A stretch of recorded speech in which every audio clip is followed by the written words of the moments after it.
છેલ્લા 2 દિવસથી જે વિડીયો વાયરલ થાય છે અને જુદા જુદા લોકો દ્વારા જે મેસેજ આપવામાં આવે છે અને અગાઉ પણ જે કોર્પોરેશનમાં તોડફોડ અંગેનો બનાવ બનેલો છે, તો આ અંગે અત્યારે અમે લોકોએ કોર્પોરેશનના ડીવાયએમસી સાહેબ જોડે અને સિક્યુરિટી અધિકારી જોડે રહીને સુરક્ષા સમીક્ષા કરી રહ્યા છે અને બંદોબસ્ત કઈ રીતે ગોઠવવાનો છે આ આખી ચર્ચા અમે કરી રહ્યા છે. આજના જે તાળાબંધીની જે સૂચના કરવામાં આવેલી હતી, આને ધ્યાને લઈ 50થી વધારે અમારો પોલીસનો સ્ટાફ ત્યાં ગોઠવવામાં આવેલું છે અને કોઈ પણ રીતે સરકારી મિલકતને નુકસાન ના થાય તો ધ્યાન રાખવામાં આવશે. તો એ લોકોને રિટર્ન કરવામાં આવશે કે રજૂઆત કરવા દેવામાં આવશે? જે પણ રીતે અમે લોકો મ્યુનિસિપલ કમિશનર સાહેબ છે એના સંકલનમાં રહીને કામગીરી કરવાના છે. ગેરકાયદેસર રીતે કોઈ પણ એ કામ કરશે તો અમારી કાયદેસર કાર્યવાહી.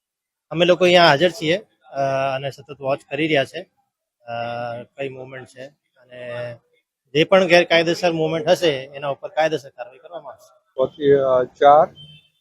4/7/2025 રોજ કોર્પોરેશનના મેયર ઓફિસને મહેન્દ્રસિંહ રાઠોડ કરડીસેમાં બિલોંગ કરે છે તે તાળાબંધી કરીશું અને વડોદરાની વધારે જનતા જોડાય એવો એક મેસેજ કરેલો હતો અને એવો કોઈ અનિચ્છનીય બનાવ ન બને એના માટે તકેદારી રૂપે અહીંયા પોલીસનો બંદોબસ્ત રાખવામાં આવેલ છે.